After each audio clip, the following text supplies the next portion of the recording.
Hi friends, welcome to Amrutha's kitchen world. Friends, ಇವತ್ತು ತುಂಬಾ simple and ಕ್ವಿಕ್ಕಾಗಿ ಮಾಡ್ಬೋದಾದಂಥ ಸೀಮೆ ಬದನೆಕಾಯಿ ಕೂಟನ್ನು ತೋರಿಸ್ತಾ ಇದ್ದೀನಿ.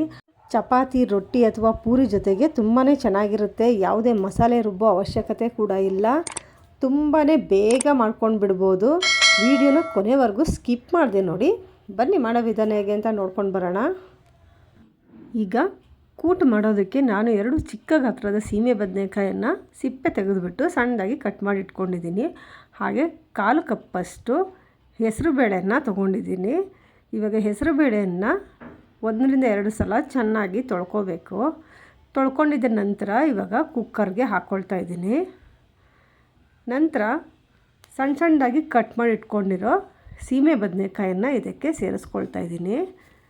ನಂತರ 3 ಹಸಿಮೆಣಸಿನ್ಕಾಯನ್ನು ಉದ್ದಕ್ಕೆ ಸೀಳ್ಬಿಟ್ಟು ಹಾಕ್ಕೊಳ್ತಾ ಇದ್ದೀನಿ.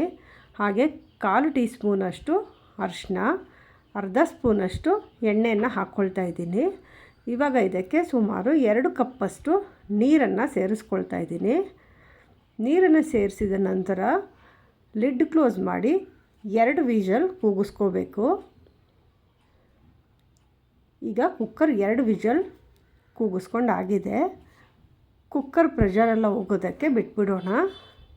ಈಗ ಕುಕ್ಕರ್ ಪ್ರೆಷರ್ ಹೋಗಿದೆ. ಲಿಡ್ ಓಪನ್ ಮಾಡಿ ನೋಡೋಣ.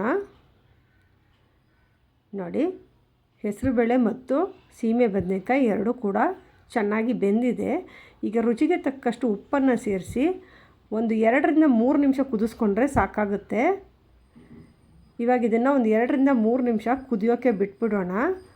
ನಂತರ ಇದಕ್ಕೆ ಒಗ್ಗರಣೆಯನ್ನು ಮಾಡ್ಕೋಬೇಕು.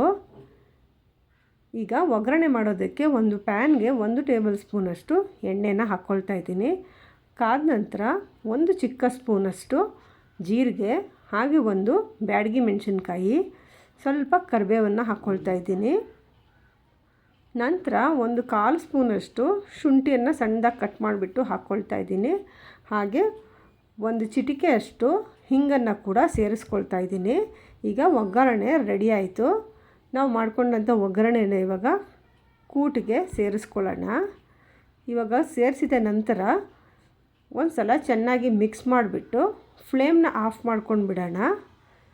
ಇವಾಗ ಸೀಮೆ ಬದನೆಕಾಯಿ ಮತ್ತು ಹೆಸರುಬೇಳೆ ಕೂಟು ರೆಡಿಯಾಗಿದೆ. ನೋಡಿದ್ರಲ್ಲ ಎಷ್ಟು ಕ್ವಿಕ್ಕಾಗಿ ತುಂಬ ಸುಲಭವಾಗಿ ಮಾಡ್ಬೋದು ಅಂತ. ಕೆಲಸಕ್ಕೆ ಹೋಗೋ ಗಡಿಬಿಡಿನಲ್ಲಿ ಸಮಯ ಇಲ್ಲ ಅಂದವರು ಇದನ್ನು ತುಂಬಾ ಕ್ವಿಕ್ಕಾಗಿ ಮಾಡ್ಕೊಂಡು ಬಿಡ್ಬೋದು. ಚಪಾತಿ, ರೊಟ್ಟಿ, ಪೂರಿ ಎಲ್ಲದಕ್ಕೂ ಕೂಡ ತುಂಬಾ ಚೆನ್ನಾಗಿರುತ್ತೆ. ಖಂಡಿತ ನೀವು ಕೂಡ ಒಂದು ಸಲ ಟ್ರೈ ಮಾಡಿ ಹೇಗೆ ಬಂತು ಅಂತ ನನಗೆ ಕಮೆಂಟ್ ಮಾಡಿಬಿಟ್ಟು ತಿಳಿಸಿ. ಈ ರೆಸಿಪಿ ನಿಮಗೆ ಇಷ್ಟ ಆಗಿದ್ದರೆ ಒಂದು ಲೈಕ್ ಮಾಡಿ. ಯಾರೆಲ್ಲ ಹೊಸದಾಗಿ ನನ್ನ ಚಾನಲ್ ನೋಡ್ತಾ ಇದ್ದೀರೋ ಸಬ್ಸ್ಕ್ರೈಬ್ ಮಾಡಿಲ್ಲ ಅಂದರೆ ಈಗಲೇ ಸಬ್ಸ್ಕ್ರೈಬ್ ಮಾಡಿ, ಬೆಲ್ ಐಕಾನ್ ಟಚ್ ಮಾಡಿ. ನೀವು ಹೀಗೆ ಮಾಡೋದ್ರಿಂದ ಪ್ರತಿ ವಿಡಿಯೋ ನೋಟಿಫಿಕೇಷನ್ ನಿಮಗೆ ಮೊದಲು ಬರುತ್ತೆ. ಇಷ್ಟೊತ್ತು ವಿಡಿಯೋ ನೋಡಿದ್ದಕ್ಕಾಗಿ ಧನ್ಯವಾದಗಳು. ಮತ್ತೊಂದು ಹೊಸ ರೆಸಿಪಿ ಜೊತೆ ಮತ್ತೆ ಭೇಟಿ ಮಾಡೋಣ. ಅಲ್ಲಿವರೆಗೂ ಟೇಕ್ ಕೇರ್, ಬಾಯ್.